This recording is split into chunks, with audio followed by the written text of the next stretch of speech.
Hello, everybody. Thank you so much for joining me this afternoon. I hope you guys are having a great day. Well, I hope the start of your day is good. And I hope that it is a little bit warmer back home. It is still icy cold in Johannesburg. But yeah, nothing we cannot handle. I know for a lot of people on here that I know may think that South Africans are wussies when it comes to cold weather. But yeah, 7 degrees Celsius to a South African is freezing cold. It is really, really cold. But thank you all for joining. Hello, Sally, still very hot here. You're very lucky. For a country that's usually labeled as icy cold and freezing, you're very lucky to have nice warm weather. Yeah, South Africa is cold. Hands are like ice blocks. I'm very fortunate that I've got a heater literally on the wall right beneath me. So this is keeping me warm. Hello, Anne. Thank you so much for joining. Lovely to have you on board. I really appreciate everyone's time. For those of you who are just joining, welcome to this afternoon's webinar. I thank you for taking the time to spend a couple of minutes with me this afternoon. I'm sure my audio is coming through okay. If you just give me a thumbs up or leave me a message in chats letting me know that the audio sounds okay, I would really appreciate that.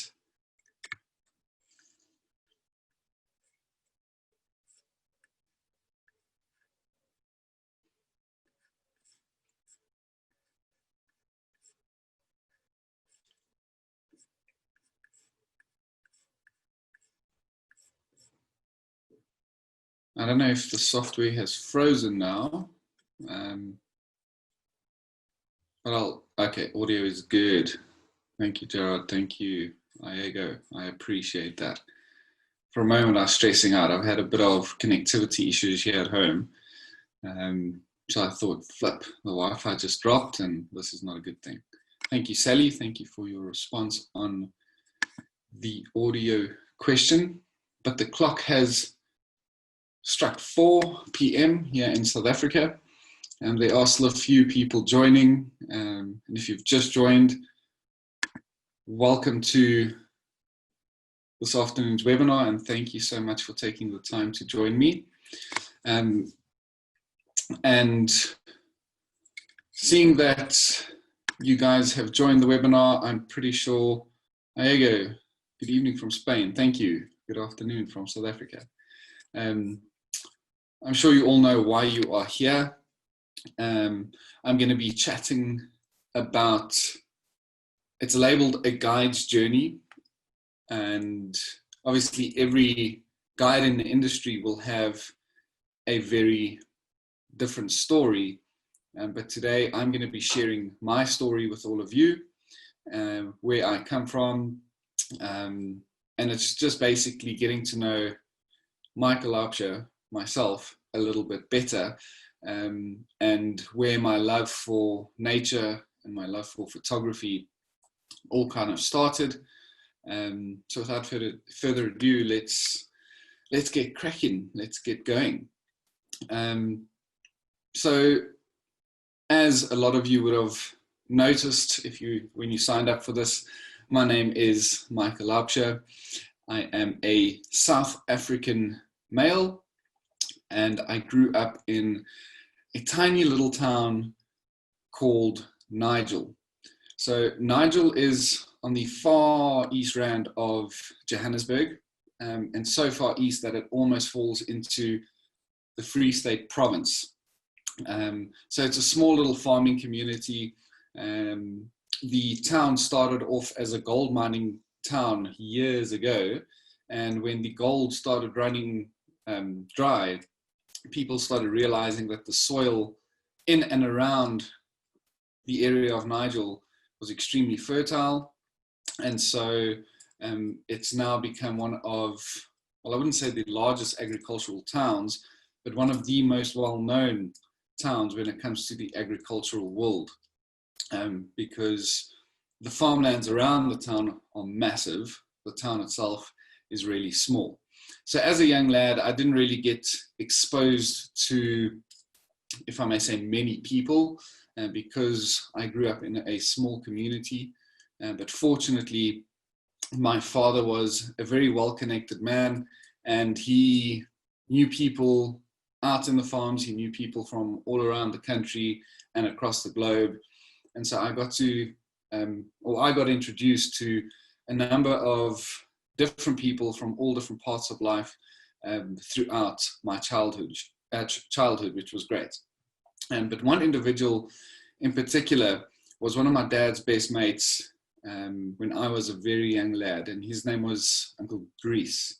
And he owned a number of farms in and around Nigel, and then in and around the Free State, moving out further south into the country. And I'm going to get to sharing a screen here, and you guys can feel free to leave me questions throughout this presentation, and I will get to answering them at the end. But let me get into sharing a screen here, because this takes me straight into, there we go. I just need to increase the size of that. So there we go. That's little Michael. Blonde haired boy. I wouldn't say it's a naughty face. I believe I had a very innocent face. I wasn't naughty at all. But this image was taken on Uncle Dries's farm. He had a few ponies, a lot of horses, on all these varied farms around the country. And we would spend a lot of time with him, because my dad was not only very good mates with him, but also in business with this individual. And obviously I loved accompanying my father if he went alone, or my parents if they went together. And obviously I would have had to, they couldn't just leave me at home. But I would obviously love getting to the farm, because I used to love animals of all shapes and sizes. May it be a pony, a big horse, a small dog, a puppy, a kitten, whatever it may be. I've always been drawn to animals. I've really always loved being around and engaging with animals. So I used to go horse riding out on the farm. As you would see here, sitting on this little horse, on this little pony, I was about to go and embark on an extremely exciting adventure around Uncle Dries's house. I obviously wasn't allowed to go out and explore because I was too young. But I think my love for nature was planted in me at a very young age, and a lot sooner than I actually realized. And if you had to ask me sitting there that day, I probably wouldn't remember what I was thinking at that time. I probably just wanted to get going and riding this horse. But sitting there on that particular day, I would never have guessed or thought that I would be in the position I am today. I would never have guessed or thought that I would be a professional field guide, specializing in photographic services and working for an incredible company called Wild Eye. At that stage, I probably just wanted to be a free soul and live my life. But I went through many phases of my life. It was from being a professional football player to being a MotoGP racer to being a pilot. I wanted to be a vet. I wanted to be almost everything. But it always kind of involved the outdoor scenes, may it be sports, may it be working with nature. So I think my love for wildlife, or animals in general, really got planted at a young age, thanks to my parents. And then apart from visiting Uncle Dries and the neighboring farms around our community, we often used to travel as a family to beautiful areas. May it have been a long weekend, a school holiday, out in, if I may, the wilds of South Africa. We are very fortunate here in South Africa that we have beautiful and pristine wilderness areas not too far from home. I mean, this particular area was on a farm in the Free State province, and from my folks' house in Nigel, it was probably, I'd say, 1 hour and 45 to 2 hours drive to get to this beautiful area. And what's not great about waking up early morning, watching the sunrise over the dam, fishing in this lake, going for walks out in the field, it was absolutely incredible. And I'm just very fortunate that my parents really enjoyed getting out to areas like this, because if it wasn't for that, I obviously would not have been introduced to it so frequently, and my love for what I do today probably wouldn't have been as strong, and I may have chosen a very different path in life. But as the years went on through primary school, I was a very adventurous guy. I played a lot of sports, loved engaging with friends, but when we got to areas like this, I kind of went solo, and I really got into my exploring mode, finding the first rock or first hillside that I could go climb on, go look for insects under the rocks, or look for mammals living high up in these koppies or these hillsides. And yes, not the perfect bush attire, obviously flip-flops, no shirt, off you go. It's probably not the best option, but I had a few instances, and obviously I would have learned from these. So it's good making mistakes, but only if you learn from them. But I was always the exploring type. I always wanted to learn more, see more, get closer, feel things, touch things. And sometimes it obviously bit me in the backside where I got injured and got hurt. But this is, as they say, all part and parcel of growing up and part of a young boy's life, as they would say.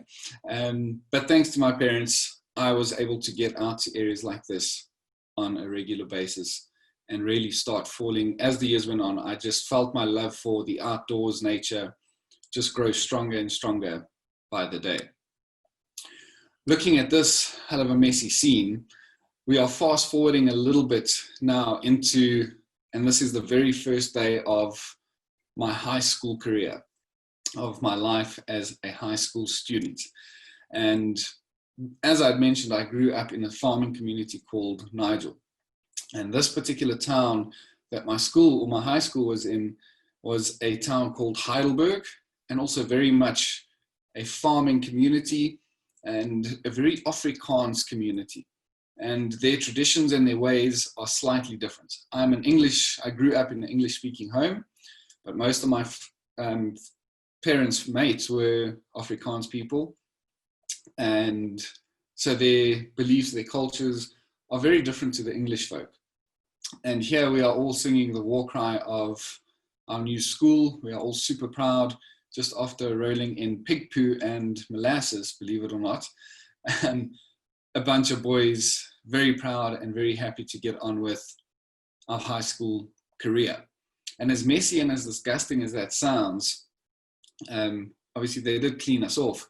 But after this cleaning process of, no one wanted to get near us because we smelled so bad, they just sprayed a emergency hose pipe onto us to wash off all this pig poop and molasses. But after this messy scene, from this very day, from the first day of high school, incredible bonds were created.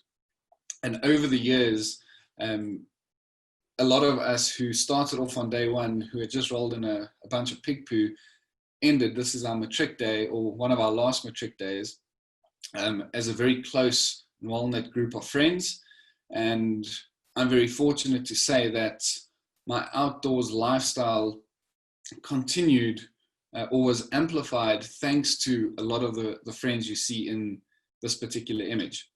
Over here, for example, and why I say my outdoor lifestyle was amplified is that a lot of the mates that I had at school were farm boys, or if we may call it boersiens, boer boys.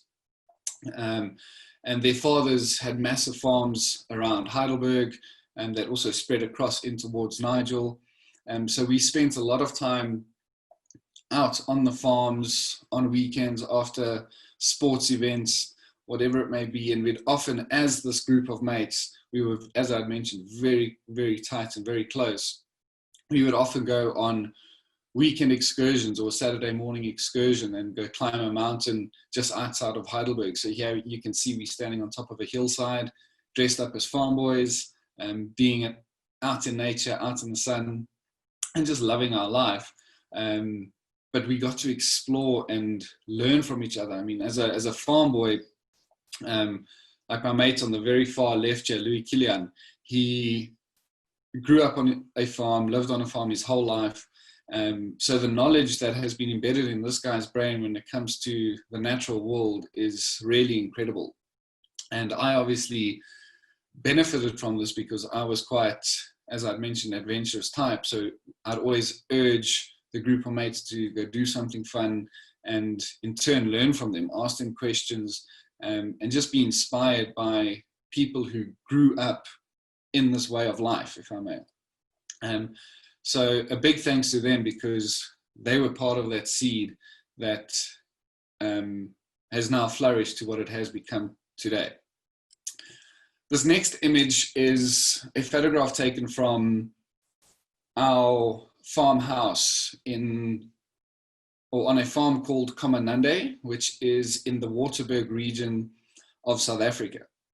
And this is a game farm that my family have a bit of shares in, and we get to visit the farm on a regular basis. And again, school holidays were spent here, long weekends were spent here, and I think this and one of the images coming up next were the two main and most important reasons as to why I chose the path I chose. Because I was about 12 years old.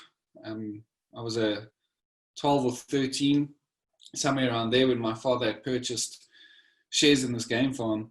And as I'd mentioned, we used to go there on a regular basis as friends, as family, and we would go and explore. We'd go walk around the farm, cycle, as you'd see in this image.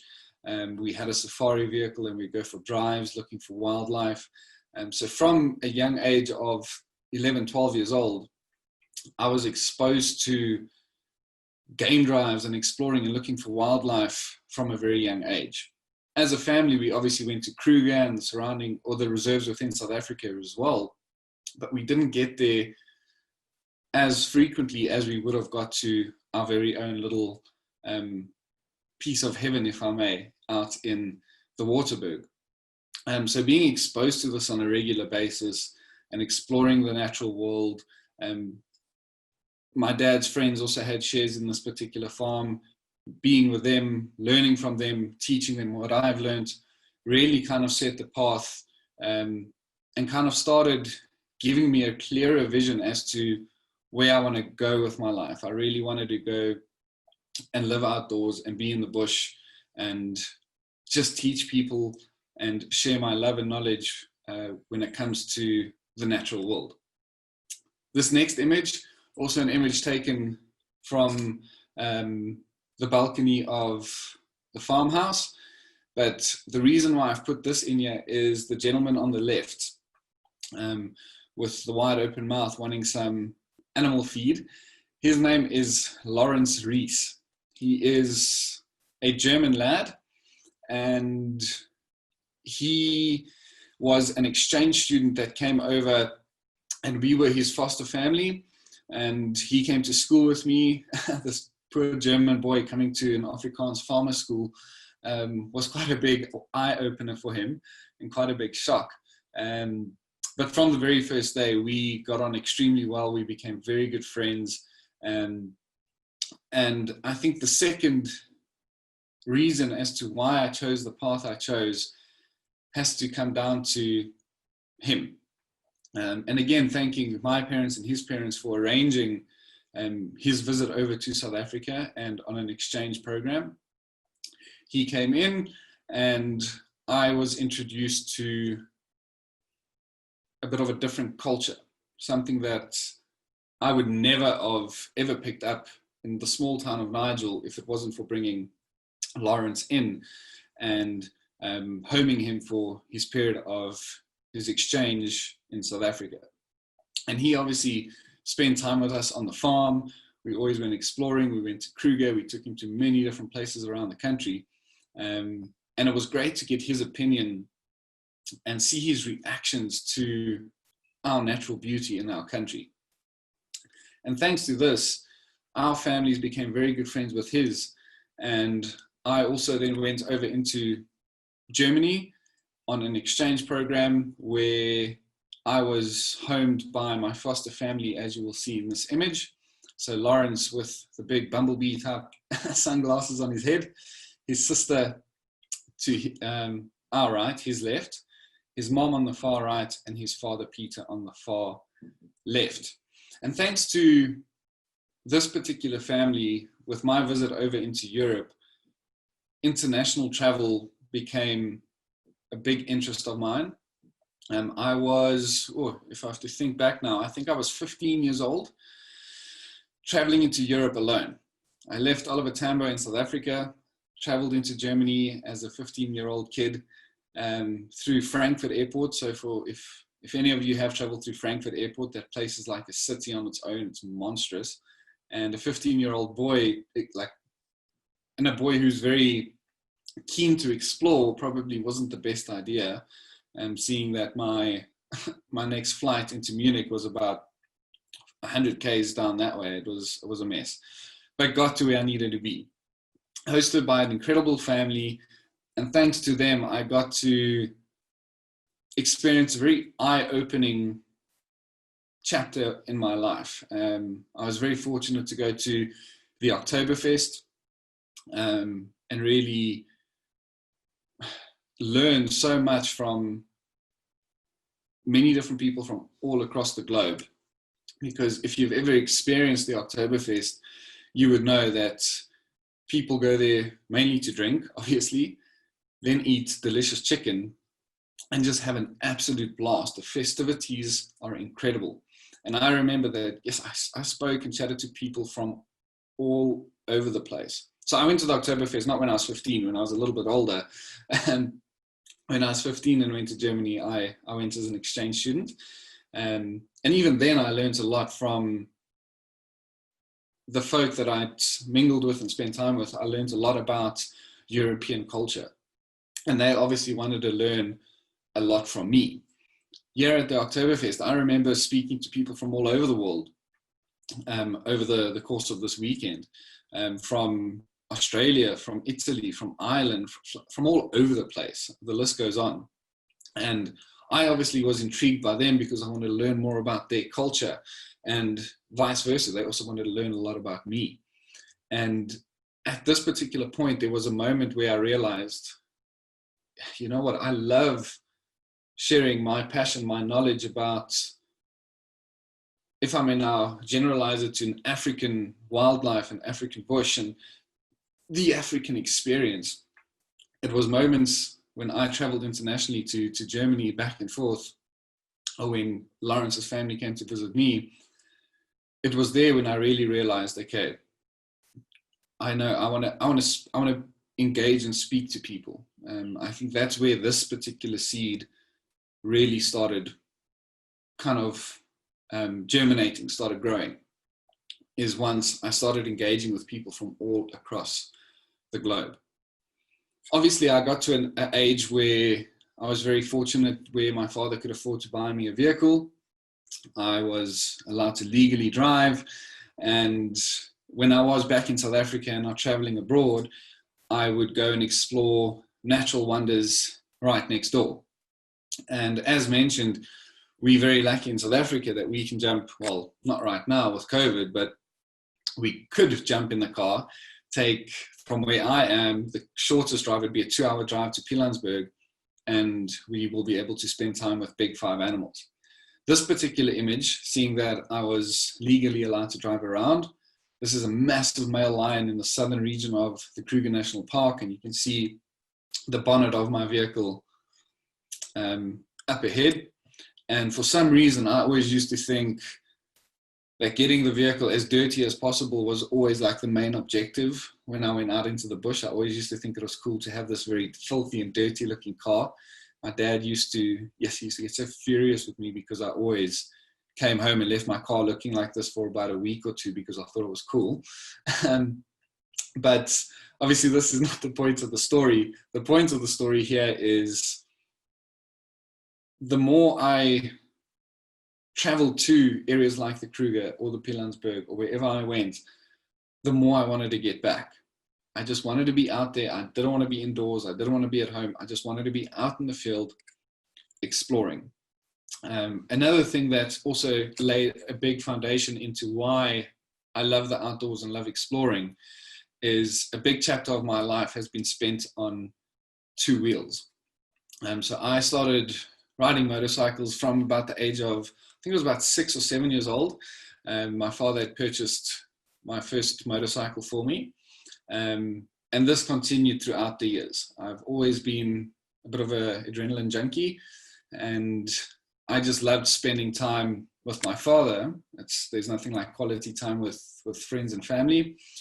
So I just loved exploring, and being on a two-wheel motorcycle with a helmet on. No one can speak to you, no one can chat to you. This is really my breakaway period. It's where I can think or not think, whatever it may be, and just enjoy being out under the sun and feeling pretty much free. And obviously involved in all of these excursions. It wasn't just take the long road and ride forever and then come back home. We stopped off at some of the most scenic spots in and around South Africa. And again, I mean, guess what is not, if you look at this image, what is not inspirational about that scene?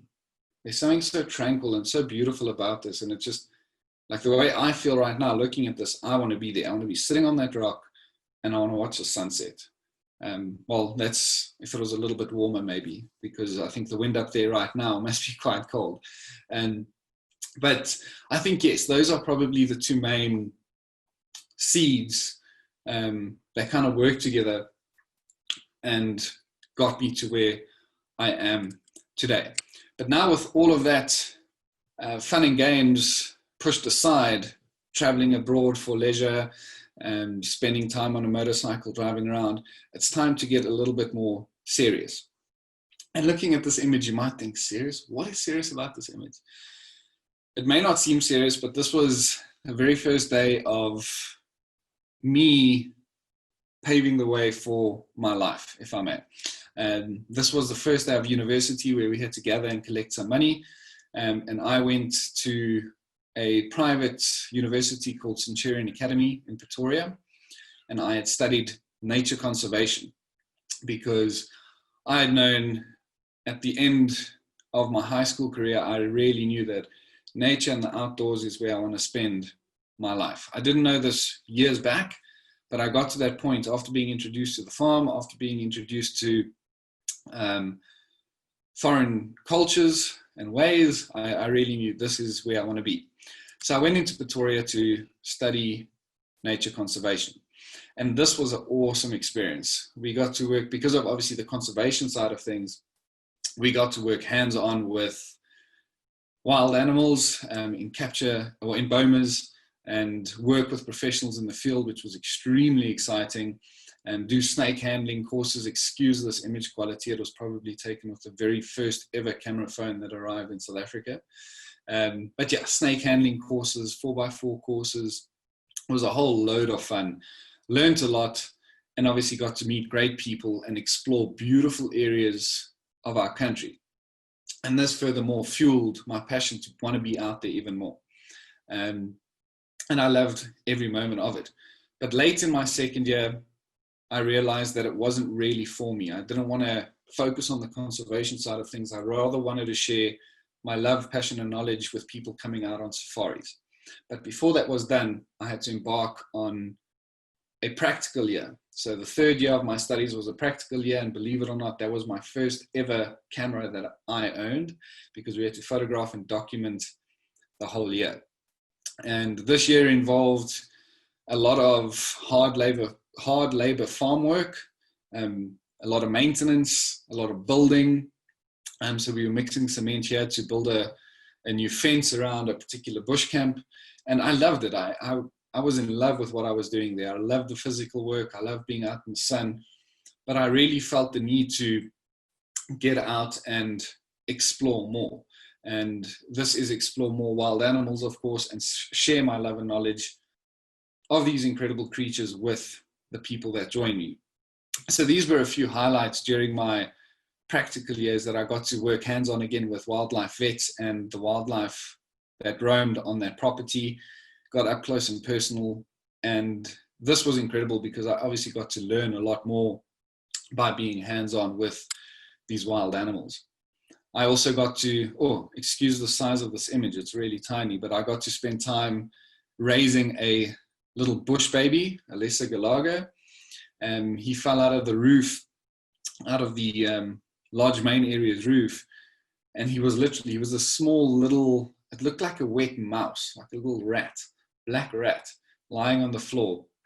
And we picked this little thing up, we saw it was a bush baby, and he was obviously shoved out of the roof by a monitor lizard, because this little guy's parents had made a nest in the lodge that I worked at during my practical year, Bushfellows. They made a nest in the thatch roof, and the monitor lizard obviously came to investigate this nest every day, looking for something to nibble on. And obviously during all the commotion, this little guy either escaped and decided he's jumping for it, or mom pushed him out, or during the fight hustling with mom and the lizard, he maybe got bumped out and hit the ground. So there was no way he would make it back to the nest. He was pretty much immobile. He just kind of lay there. But we decided that we were going to give him his life, and we raised him. And I was very lucky for that period of the year where I got to raise this little guy. We became very good friends. He used to eat out of my mouth, drink out of my mouth, sleep anywhere he could find a gap in my clothing. He was such an awesome little guy. He was really cool.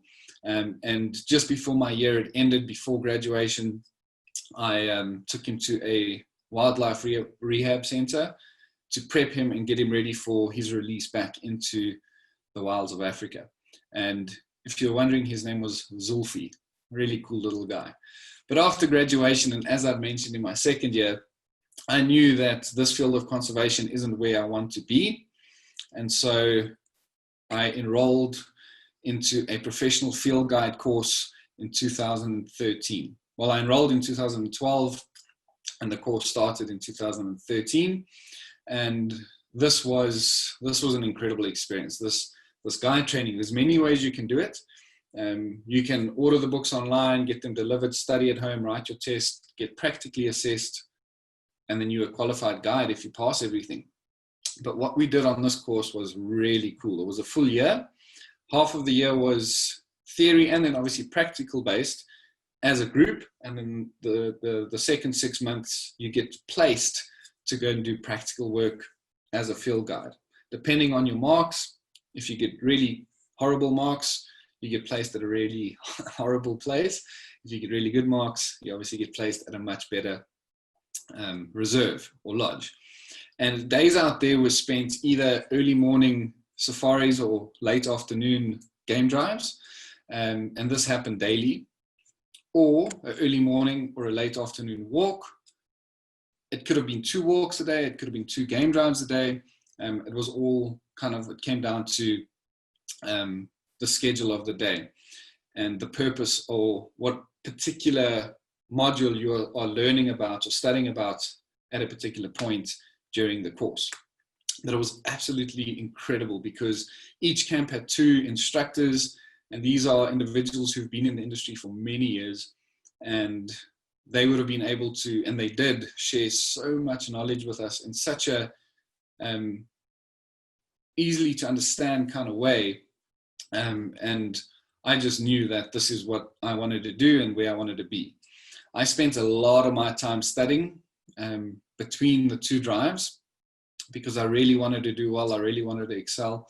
And I'm very happy that I put in this time because, without bragging here, I did do very well on the course and I got placed in the Timbavati Game Reserve for my practical. So it was such an incredible starting block for me when it came to my guiding career.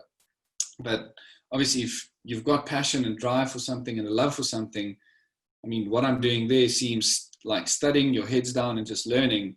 Because it was a passion of mine and still is a passion of mine, to me, it's not work. It's just enriching my knowledge, and I absolutely love it. But in and amongst, and apart from the morning game drives or bushwalks or studying, we also got to do other really exciting things during this course, and it was sleeping out in the wilds of Africa. So this is a big 5 reserve, and we would sleep out on rocks. We had to make our own fire, rubbing sticks together, an absolutely incredible experience. And how we would work it so that we don't get mauled in the middle of the night is that we would all do hourly shifts. So you pull straws in terms of your time slots, and say, for example, if I pulled the 1 to 2 in the morning slot, I can go to sleep whenever I want, because night watch duty starts as the sun sets. You sit there with a flashlight, make sure there's no lion, hyena, elephant, or anything coming in to maul you. And once your time's up, you go to the next individual who's on watch, wake them up and say, listen, you're on night watch, keep the fire going and make sure we don't get eaten. But an absolutely incredible experience, sleeping under the stars in the middle of Africa. Really incredible. We got to learn a lot from individuals, as you can see on the 2 individuals on the right hand side of this frame. These are experienced trackers from Londolozi who were brought in to share their tracking skills and knowledge with us, because tracking was one of the exercises that we had to complete and pass during our course, along with birding, navigational exercises. There was a whole load. So it was really an all-round fun and interesting experience. There was always something new every couple of weeks. Shooting as well. I grew up shooting rifles, and it's always been I get such a kick out of it. I love shooting. I don't know if it's the recoil, the bang, or the smell of the gunpowder, but I really enjoy firing a firearm. And during this particular course, and to legally guide, you have to pass certain shooting qualifications to ensure that if a crazy animal does come for you and your guest, that you're accurate enough to stop that animal in its tracks. You obviously don't want to go out into the field on a bushwalk to go and eliminate an animal, but if push comes to shove and that absolute last resort you obviously have to be qualified to do so. So we ran through a number of different exercises of just still targets with like point rings that you had to hit a certain amount. This buffalo simulated charge where we had to hit the buffalo in the back first and then shoot the buffalo in the front. And on this particular target, there are areas that you cannot see from a distance, but if you're up close, you can see where the brain case would sit, where the animal's brain would sit. And you obviously have to hit these areas. And after a day of shooting, I kid you not, as fun as it is and as much as I love it, the adrenaline, I think that the heat of the sun, that recoil and the energy you actually use aiming and focusing, and it takes it out of you. So you really feel a bit shell-shocked like Ryan. And Ryan's the man sitting with the red earmuffs on, and Stuart is the Australian lad to the left. You really feel buggered after a day of shooting, but it's a load of fun. My personal favorite, this was the last exercise of the day. So you will see this is a very angry lioness on the far right. That's me holding the rifle on the left. And again, you have to hit this target. It's basically just between her eyes and just above her eyes. And the way you'd find the brain of an animal is you take her right eye, draw a line up to her left ear, and then vice versa. And where this line intersects, that's basically where the brain would sit, and there, this is where you'd have to aim. So the target that we see on the right here has a circle or an oval kind of just above and just between her eyes. And we really had to aim for a small little spot like this. And the great thing about this particular exercise, we'll see the video coming up now, is that it is not a still standing exercise. So there you can see that light circle just above her eyes, between her eyes. You can see where that brain case is sitting. But the cool thing about this exercise, and this is just before I shot, I had to pull this target about 40 meters away from me. And then this happened. Watch this.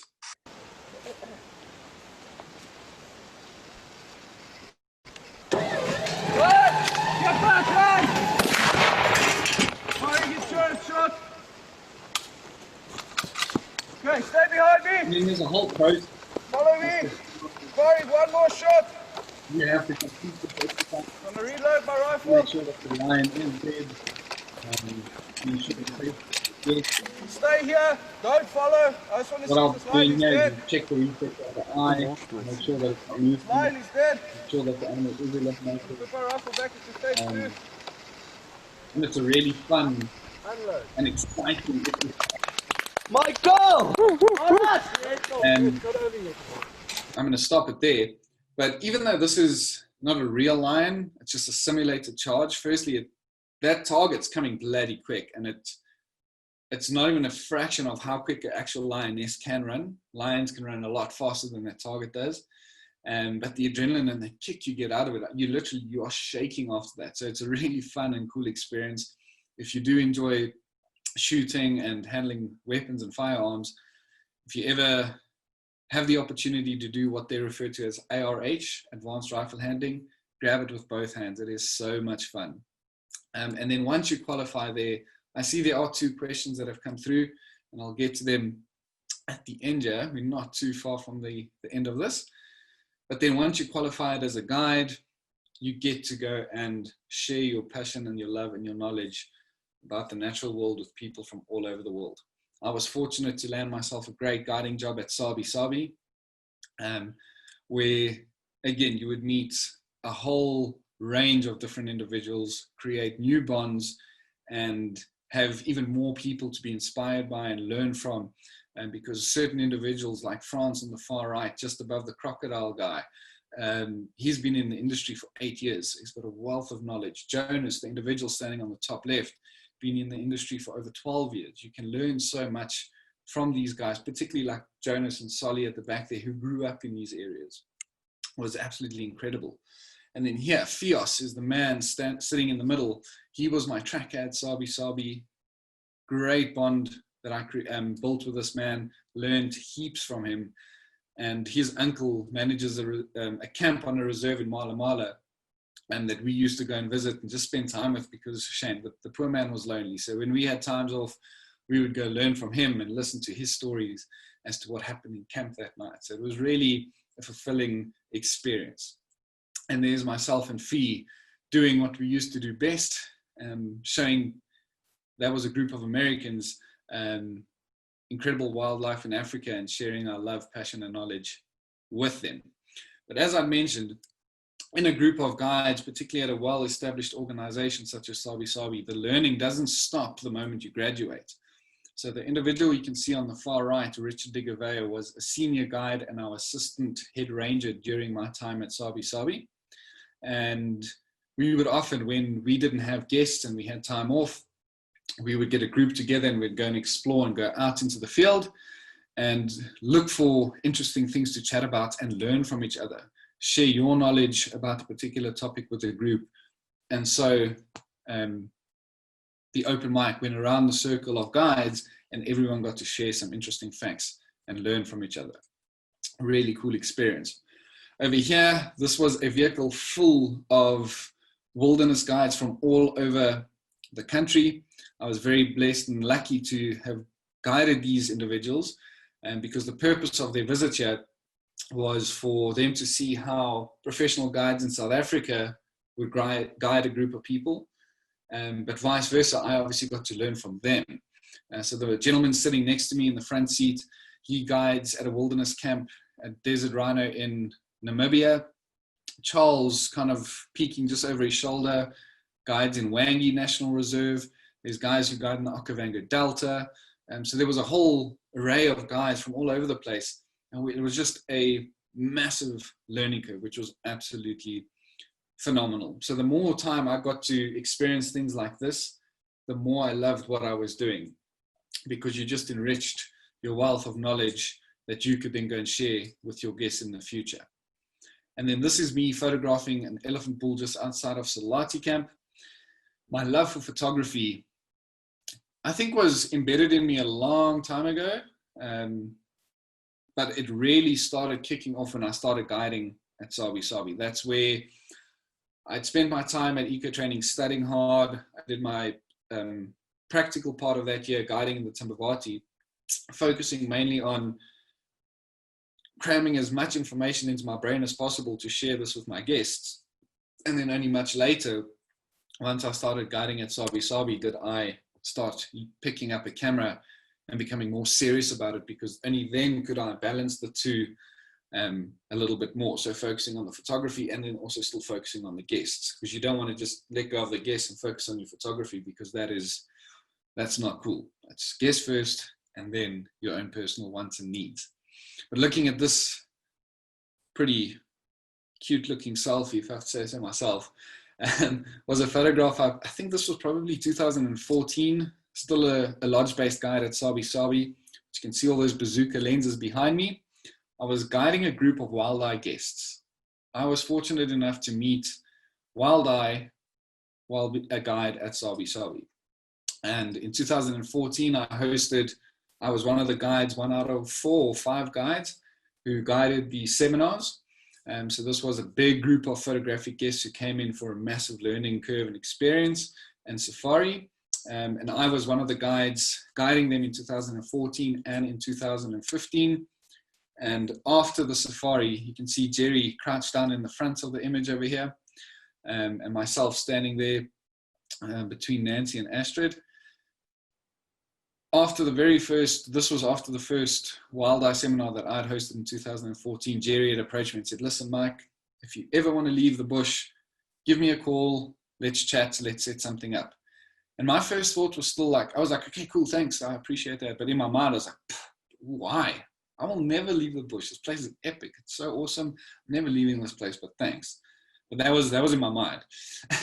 But you get to a point in your lodge-based lifestyle, if I may, where you start missing a bit of the civilized or civilization.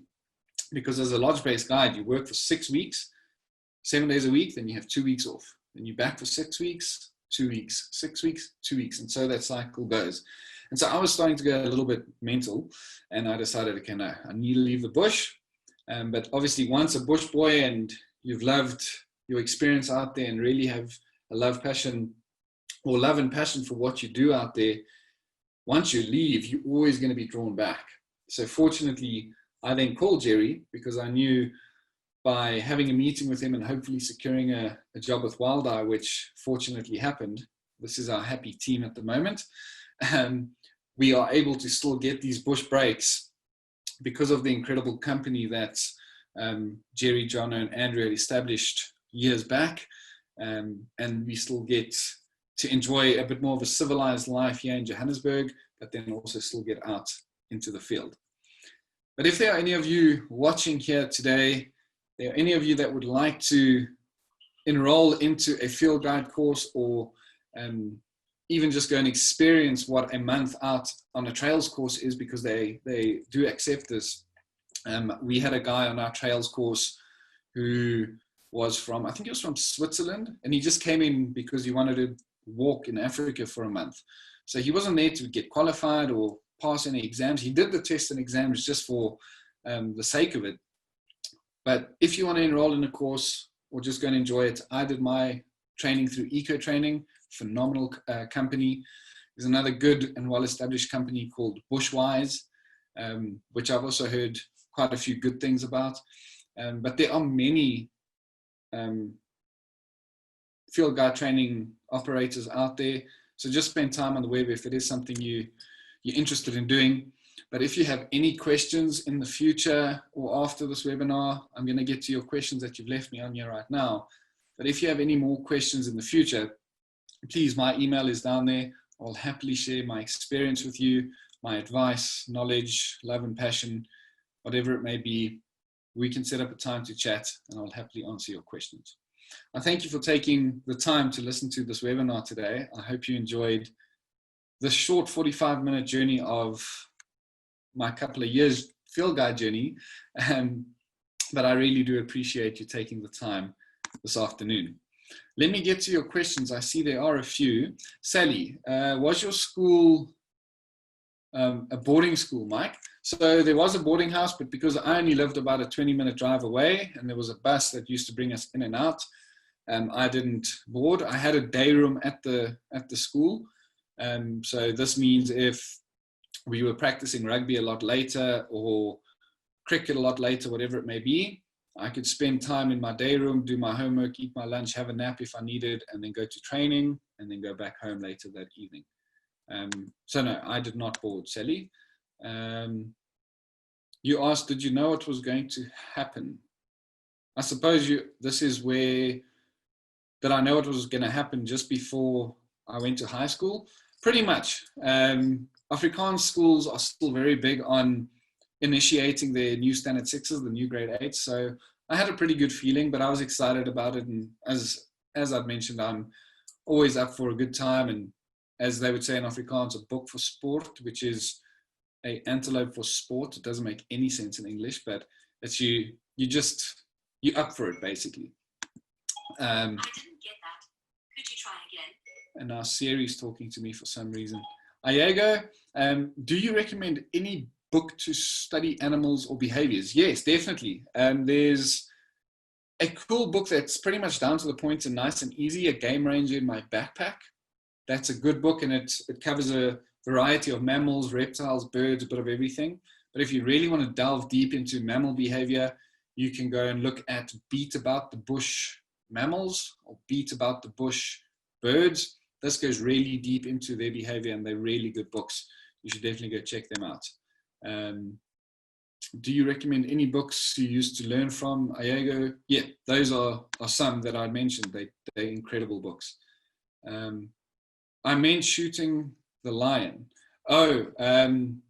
Yes. So obviously before the course, Sally, we all knew what we were in for. We knew the modules we were going to have to study, the amount of work it's going to take, the practical exercises we were going to do. So yes, I definitely knew what to expect. But even though you expect it and you know that target's going to come running at you at any given stage, it still gets the adrenaline flowing like crazy. It really is a fun exercise, shooting those cardboard targets. It's a lot of fun.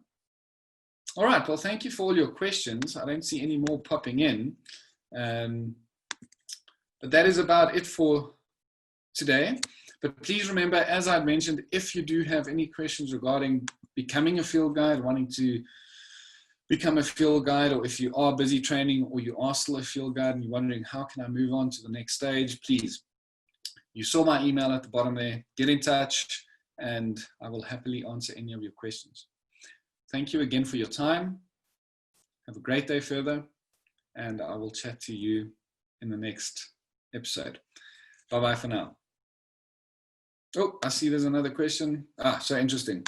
You're welcome. Thank you, Sally. Have a great day. Bye-bye.